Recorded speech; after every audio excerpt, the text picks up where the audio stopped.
다윗이 오벳에돔의 집에서 3개월간 보관되어 있던 하나님의 궤를 예루살렘으로 옮겨왔습니다.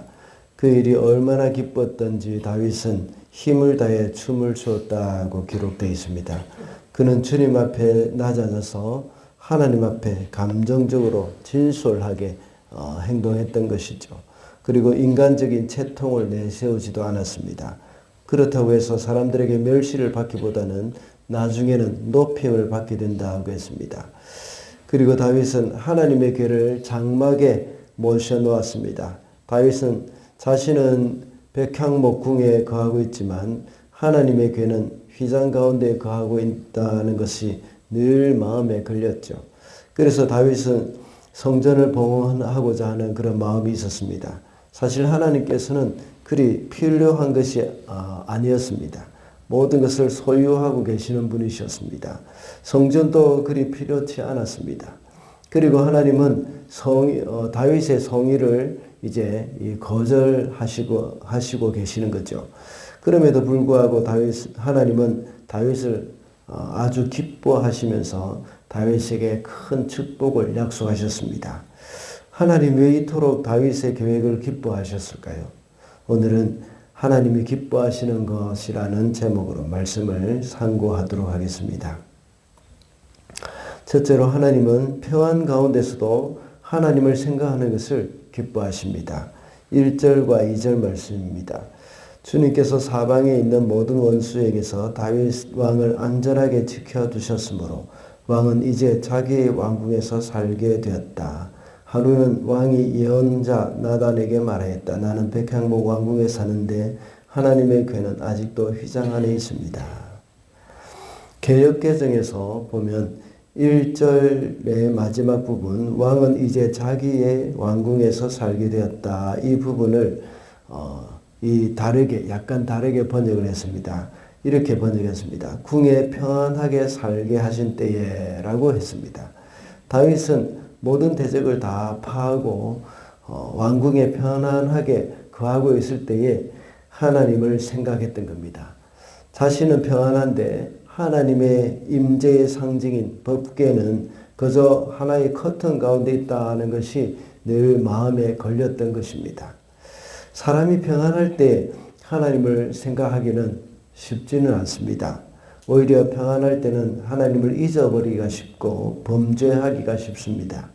성경에 봐도 대부분의 사람들은 고통 중에 하나님께 부르짖었지만 평안할 때에 하나님을 멀리 했던 기록들이 많이 있습니다. 사사기만 봐도 그렇죠.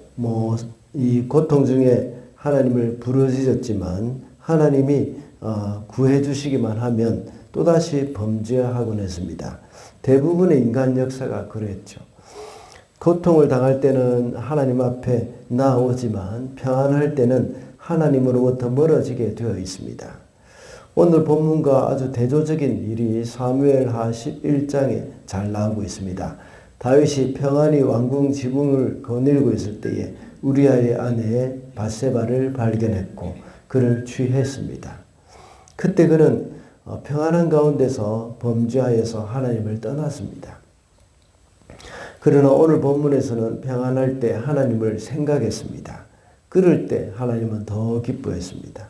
사실 평안할 때 하나님을 찾고 사모하는 것이 바로 성숙한 신앙이라고 볼 수 있습니다.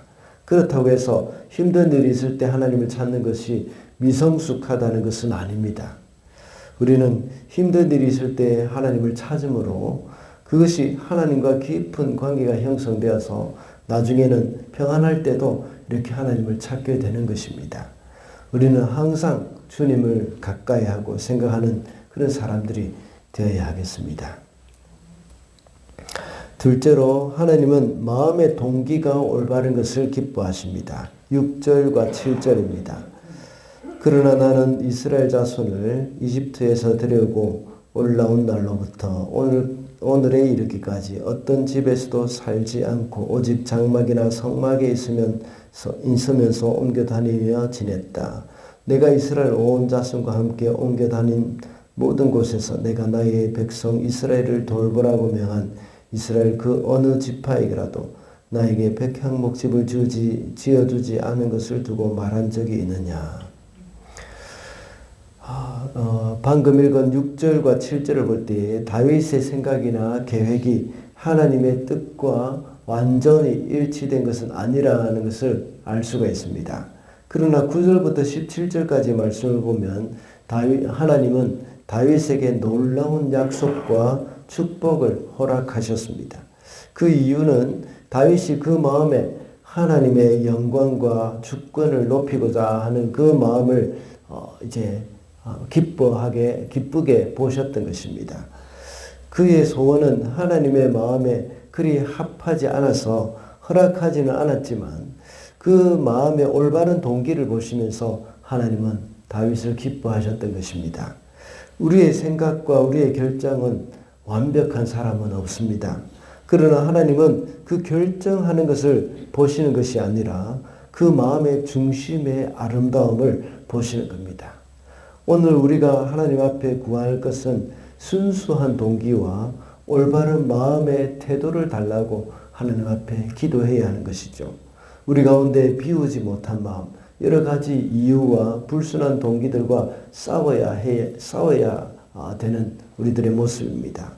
대가를 바라는 마음이나 뭔가 유익을 생각하면서 결정하는 것은 좋지만 그것보다 더 중요한 것은 내 마음 가운데 진정으로 하나님과 사람을 사랑하는 그런 마음이 동기가 되어야 하는 겁니다. 아직도 우리는 정말 하나님 앞에 가슴을 쥐어짜면서 애통해야 할 그러한 문제들이라는 것이죠. 솔로몬이 1000번제를 드렸을 때에 하나님이 꿈에 나타나셔서 내 소원이 무엇이냐고 물으셨습니다. 그럴 때 솔로몬의 마음의 동기는 부귀영화가 아니었습니다. 그래서 그에게는 진정으로 원하는 것이 바로 백성들을 잘 다스릴 수 있는 지혜였습니다. 그때에 하나님은 그것을 기뻐하셔서 그 외에 더 많은 것들을 주셨습니다. 그러므로 모든 부분에서 하나님 앞에 올바른 마음의 동기를 가지고 있어야 한다는 것을 우리는 명심해야 하겠습니다. 마지막으로 하나님이 기뻐하시는 것은 외형이 아니라 마음으로 하나님을 경외하는 것입니다. 14절 말씀입니다.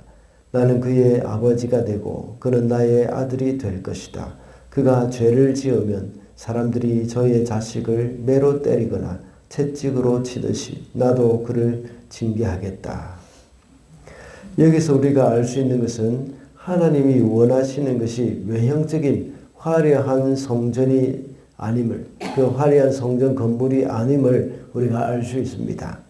하나님은 원하시는 것은 진정한 마음의 아름다움, 그 마음의 성전의 아름다움, 이것을 하나님은 원하신다는 겁니다.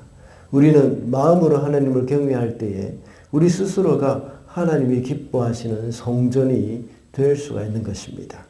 나중에 솔로몬이 아주 화려한 성전을 지었지만 오늘 본문에 나와 있는 말씀과 같이 하나님께서 이스라엘 백성들이 범죄한 것을 보고 심판하셨습니다.